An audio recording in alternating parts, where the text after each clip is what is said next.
इस चैनल पे जुड़ने वाले सभी श्रोता और दर्शक सबको मेरा सादर सब पे नमस्कार।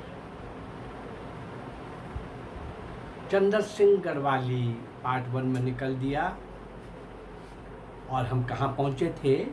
कैप्टन रिकेट ने चंदर सिंह गढ़वाली को जो ऑर्डर किया 3 राउंड फायर का और उसने मानने से इनकार कर दिया, तो कैप्टन रैकेट ने अपने ऊपर वाले ऑफिसर को इन्फॉर्म किया। उन्होंने कहा कि ठीक है, उनसे हथियार सारे ले लिए जाएं और गोरी पल्टन वहाँ पर भेज दी गई। गोरी पल्टन के पहुँचने पर उन्होंने गोरे सैनिकों ने अंधाधुंध गोलियां चलाई, 27 लोग मारे गए और सैकड़ों घायल हुए। ये सब हो जाने के बाद ये दृश्य आप समझ सकते हैं। गुरबाली को कॉल किया गया और उसको कहा गया कि तुमने और तुम्हारे साथियों ने जो किया है, एक चांस तुमको और देते हैं, अगले शहर नेक्स्ट सिटी चले जाओ। एक ऑर्डर दिया और वहाँ जाके इसी प्रकार की सभा के ऊपर आपको फायर करना है, लोगों को मारना है और जख्मी करना है। चंदर सिंह गढ़वाली अपने साथियों के साथ ये पहले ही सब कुछ समझ चुके थे और समझा चुके थे। चंदर सिंह गढ़वाली ने अपने साथियों के सामने एक विषय रखा, अरे भाई, आज इस शहर कल उस शहर, हम अपने भाइयों पर गोलियां चलाते रहेंगे, ये पाप है। हम अपने भाइयों पर गोली चलाने के बजाय अंग्रेजों के खिलाफ लड़ेंगे। ये सब कुछ माहौल बन चुका था और जब गोरी पल्टन आई और ये दृश्य वहाँ पर 27 के मरने का और सैकड़ों के घायल होने का, और फिर नेचुरली अब एक्शन होना था, तो चंदर सिंह गढ़वाली के साथ 800 सैनिकों ने विद्रोह कर दिया। लेकिन चंदर सिंह गढ़वाली को और 59 सैनिकों को कहा गया कि आप स्टेशन पर पहुंचो, अपना सामान लेके। सब लोग अपना सामान लेके अपने सिर पर रख के और स्टेशन की तरफ बढ़ रहे थे। स्टेशन पर पहुंचते हैं और उसके पहले ये अपने साथियों को कह चुके थे कि भाई हम क्या जलियांवाला बाग में एक पहले जो कांड हुआ है, सबको पता है जलियांवाला कांड, मैंने भी अपनी वीडियो के अंदर दिया है, उसके बारे में विस्तार से दिया है। 13 अप्रैल को ये जो कांड हुआ था, और इस कांड के अंदर जनरल ओडायर ने किस प्रकार बिना वार्निंग के, बिना नोटिस के, बिना वार्न किए, बिना इन्फॉर्म किए, बिना उनको ये कहे हुए कि भाई आप ऐसा नहीं करोगे तो हम गोली चला देंगे, कुछ भी ऐसा ना कहते हुए जनरल ओडायर ने जो ऑर्डर किया था, उस टाइम 6th गढ़वाली यूनिट था वहाँ पर, पलटन थी वहाँ पर, 6th गढ़वाली ब्रिगेड था पूरा का पूरा। उस ब्रिगेड के बाकी शहर के अलग अलग जगहों के ऊपर और लोग तैनात थे, फौजी, और कुछ यहाँ पर जनरल ओडायर के ऑर्डर के बाद ये गढ़वाली सैनिक वहाँ पर गोली चला रहे थे। ये पाप हो चुका था। चंदर सिंह गढ़वाली ने अपने साथियों को ये पाप याद कराया कि वो लगा हुआ कलंक हम फिर और करना चाहते हैं। हर शहर में हम गोली चलाएंगे अपने भाइयों पर, बल्कि उस लगे कलंक को शायद हम मिटा तो नहीं सकते, पर हम एक नया इतिहास बनाएंगे कि तब किन परिस्थितियों में उन गढ़वाली सैनिकों ने ऐसा किया, लेकिन अब हम ऐसा नहीं करेंगे। चंदर सिंह गढ़वाली और 59 सैनिकों को गिरफ्तार करने के बाद अपना सामान सिर पर उठा करके वो स्टेशन पर पहुंचते हैं और वहाँ देखते हैं कि उस गाड़ी के अंदर एक भी यात्री नहीं बैठा हुआ। अब ये कहाँ लेके जाने वाले हैं? आगे गए, एक दो स्टेशन आए, किसी को मिलने नहीं दिया गया। एबटाबाद के रास्ते से इनको काबुल ले जाया गया। वहां पर कोर्ट मार्शल हुआ। 12 जून 1930 को एक कड़ा दंड घोषित हुआ चंद्र सिंह गढ़वाली के लिए। वो क्या? देश का निर्वासन, देश से निर्वासन, देश छोड़कर आपको बाहर जाना है और रहना भी इन्हीं के कमांड में है। कई देशों में इनका शासन था ब्रिटिशर्स का। यहां से ले जाया गया, किसी को नहीं पता, किसी को नहीं पता। 11 साल 8 महीने निर्वासन में, जेल में रहते हुए शरीर जब बहुत जर्जर हो गया तो इनको मुक्त किया गया। लेकिन मुक्त करने के बाद 1942 का वही भारत छोड़ो आंदोलन में फिर से भाग लिया। उसमें 7 साल की सजा हुई, लेकिन 47 में आज़ादी के समय इनको मुक्त किया गया। भारत छोड़ो आंदोलन के समय ये नेहरू के साथ जेल में थे, लेकिन नेहरू की जेल तो जेल थोड़ी होती थी, वो रेस्ट हाउस होता था, गेस्ट हाउस होता था, सब प्रकार की सुविधाएं होती थी। इसलिए मैं कहता हूँ कि नेहरू और मोतीलाल नेहरू बाप बेटा दोनों, और भी मैं कुछ लोगों को आपके सामने रखने वाला हूँ तथ्य के साथ, वॉइस टो के नहीं, कि ये लोग किस प्रकार से, गांधी को मैंने अंग्रेजों का स्पॉन्सर्ड लीडर नहीं बोला, लेकिन गांधी का क्रियाकलाप उनकी ओर से जो भी था वो उनको सूट करता था। इस पर कभी चर्चा करनी होगी तो करेंगे। लेकिन 7 साल ये उसमें की सजा इनको मिलती है इस सेम जेल के अंदर। वो 47 से पहले छूट जाते हैं, ये 47 के बाद में छूटते हैं।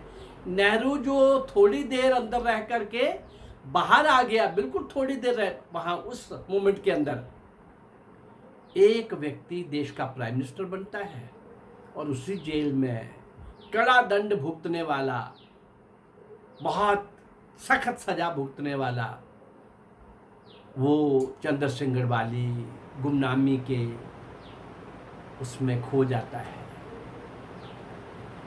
गुमनामी के समुद्र में कहाँ ढूंढे उनको। मैं ऐसे सब लोग जो 47 में पूरा जीवन का संघर्ष करते करते जिनके सामने 47 आ गया, आज़ादी मिली, भले ही 21 लाख लोगों के मरने का पूरे सारे एरिए में, इस पूरे सेक्शन में, पूरे सब कॉन्टिनेंट में जो भी हुआ वो बड़ा दुखदायक था। लेकिन आज़ादी जिनके प्रयासों से मिली, जिन्होंने बहुत बड़ी कुर्बानियां देकर के इस आज़ादी को छीना अंग्रेजों से, उनके अंदर डर बिठा दिया, भय बिठा दिया कि ये देश का नौजवान अब कोई बात आज़ादी से कम सहने वाला नहीं है, सुनने वाला नहीं है, स्वीकार करने वाला नहीं। और वो नेवी का विद्रोह, शायद नहीं लोगों को पता कि पूरे का पूरा समुद्र के अंदर ब्रिटिशर्स को इंडिया में आने तक का रास्ता उन्होंने रोक दिया था। उनको पता चल गया था कि भारत फौज के द्वारा भी, नौजवान के द्वारा भी, महिलाओं के द्वारा भी, साधु संत महात्माओं के द्वारा भी और सामाजिक कार्यकर्ताओं के द्वारा भी एक बहुत बड़ा आंदोलन उसके साथ और एक बहुत बड़ी क्रांति, सशस्त्र क्रांति के साथ आगे बढ़ रहा है। अब हम यहाँ ज़्यादा देर टिक नहीं सकेंगे। 11 साल 8 महीने 28 दिन पूरा टोटल लाइफ में नेहरू जी जेल में रहे। लेकिन वो जेल नहीं थी भाई। और ये 11 साल 28 महीने 8 महीने देश के बाहर रहने वाला और अपनी बहुत अच्छी पोस्ट से जिनको हटाया गया, इस भारत माँ के सपूत को कि मैं अपने भाइयों को गोली नहीं चलाऊंगा उसके ऊपर, और अपने साथियों के साथ और कितने साथियों को, वो सारे साथी भी तो नहीं पहचाने गए, नहीं सामने लाए गए। क्या वो उनकी कुर्बानी नहीं थी जो अपना सामान सिर पर उठा करके स्टेशन की ओर बढ़ रहे थे? क्या उनका योगदान नहीं था कि उन्होंने उनके बाद उसके साथ क्या क्या हुआ? अब मैं कितना कुछ दूंगा भाई, बहुत कुछ है देने को, देता रहूँगा। जो जितना मेरे से बन पा रहा है मैं देता रहूँगा। ये साल 2 साल 3 साल 4 साल भी चल सकता है। एक सीरीज खत्म होगी तो मुझे दूसरी लेनी पड़ेगी। एक काल खत्म होगा। अभी तो 1857 से 1947 वीर मंगल पांडे से सुभाष चंद्र बोस तक का ही तो समय लिया मैंने। लेकिन देखिए देश का दुर्भाग्य, मैंने एक बात हमेशा आपको लोगों के सामने रखी है, बार बार रखी है, आज फिर रख रहा हूं। पूरे स्वतंत्रता संग्राम में एक भी कांग्रेसी लीडर जिसको फांसी हुई हो, एक नाम मुझे बता देना, एक नाम। पूरे स्वतंत्रता संग्राम में एक भी कांग्रेसी लीडर जिसको काला पानी की सजा हुई हो, एक नाम अगर आपको मिल जाए तो मुझे बता देना। पूरे स्वतंत्रता संग्राम के अंदर एक भी कांग्रेसी लीडर जो जेल में मरा हो, टॉर्चर होके, फांसी लगा हो, काला पानी की सजा हुई हो, और एक भी कांग्रेसी लीडर पूरे स्वतंत्रता संग्राम में, एक भी लीडर ऐसा जो अंग्रेज की लाठी से मरा हो। लाला लाजपत राय का एक उदाहरण है। जब उस समय वो कांग्रेस में उनका होना नहीं होना एक समान था। लाल बाल पाल तीनों अपने अपने प्रदेशों के अंदर, महाराष्ट्र, पंजाब और बंगाल के अंदर अपने अपने क्रांति वीरों को लीड कर रहे थे। और कांग्रेस एक प्लेटफॉर्म था कभी कभी, लेकिन बहुत सारे लोग उसमें से निकल जाते थे, निकल के घर में नहीं बैठते थे। देश की स्वतंत्रता के लिए अपना सर्वस्व निछावर कर देते थे। इजी पॉलिटिक्स नहीं करते थे, सुविधाजनक राजनीति नहीं करते थे। जाएंगे, सत्याग्रह करेंगे, महीना 15 दिन वो रखेंगे, छोड़ देंगे। ये इनका राजनीति नहीं थी, ये इनका क्रियाकलाप नहीं था। लेकिन ऐसे शूरवीरों को, महान सपूतों को, ऐसे जननायकों को, ऐसे अज्ञात नीम के पत्थर और मौन तपस्वियों को कहीं भी एक नहीं अनेक, कम से कम 400-500 लोग तो मैं आपके सामने लाने वाला हूं। और लाते लाते हो सकता है ये संख्या 1000 तक चली जाए। उनको स्मरण करेंगे, उनको श्रद्धांजलि देंगे। ये हमारा दायित्व है। जो लोग देश के लिए पूरी तरह से समर्पित होके काम करते रहे, आखिरी श्वास तक लड़ते रहे, जूझते रहे, संघर्ष करते रहे, फिर फांसी के फंदे के ऊपर, जेल के अंदर काला पानी और आजन्म जेल तो यहाँ कई लोगों को मिली, पर एक भी कांग्रेसी लीडर दिखा देना जो लाठी से मरा हो, जो फांसी लगा हो, जो जेल के अंदर मरा हो, जिसको काला पानी की सजा हुई। और हमें बताया जाता है कि आज़ादी कांग्रेस ने लेके दी, और हमें बताया जाता है कि आज़ादी नेहरू और गांधी ने लेके दी। इससे बड़ा मजाक कोई और हो नहीं सकता। ये क्रूअल मजाक है। और उन क्रांतिकारी वीरों के लिए उनका वेट कम करने के लिए उनको कहीं इतिहास में लाया ही नहीं गया, पढ़ाया ही नहीं गया। अरे हमारे वो महान व्यक्तित्व के मालिक, हमारे वो महापुरुष, शौर्य और वीरता की पराकाष्ठा और शिखर पर बैठे हुए वो लोग, उनकी कहानियां हम अपने नई जनरेशन को, आगे की जनरेशन को नहीं सुनाएंगे? सुनाएंगे। मैं सुना रहा हूं। आइए 1-2 लाइनों के साथ, गीत की लाइनों के साथ इनको हम आज श्रद्धांजलि दें। चंद्र सिंह गढ़वाली। हवलदार मेजर 800 गढ़वालियों के साथ विद्रोह, उसको 59 लोगों को एक ट्रेन में ले जाया जाता है। किस प्रकार का क्या दंड मिलता है देश निकाला, देश से बाहर निर्वासन का, और कैसे कैसे 42 की उसमें भारत छोड़ो आंदोलन में भाग लेता है। और 47 के बाद इन लोगों का पता ही नहीं, जीवित थे लेकिन कुछ नहीं पता चला इन लोगों का।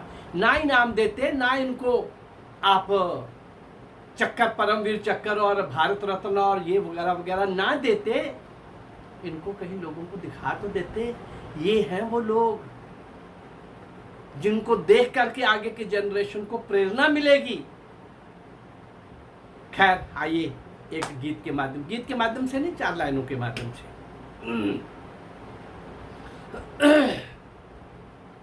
चंद्रचूड़ वाले। वो कौन खुश नसीब माँ के जिसका तू चिराग है, वो कौन खुश नसीब माँ के जिसका तू चिराग है, वो खुश नसीब है कहाँ जिसके सर का ताज है, जिसके सर का ताज है। अमर वो देश क्यों ना हो, अमर वो देश क्यों ना हो कि तू जहां शहीद हो। वतन की राह में वतन के नौजवान शहीद हो, वतन की राह में वतन के नौजवान शहीद हो। पुकारते हैं ये ज़मीनों आसमां शहीद हो, पुकारते हैं ये ज़मीनों आसमां शहीद हो। वतन की राह में वतन के नौजवान शहीद हो, वतन की राह में वतन के नौजवान शहीद हो। उन शहीदों का जीवन रख के हम आज के नौजवानों को तैयार कर सकते थे। कोई गद्दार इस देश के अंदर ना पनपे, देशभक्ति सबके अंदर आए।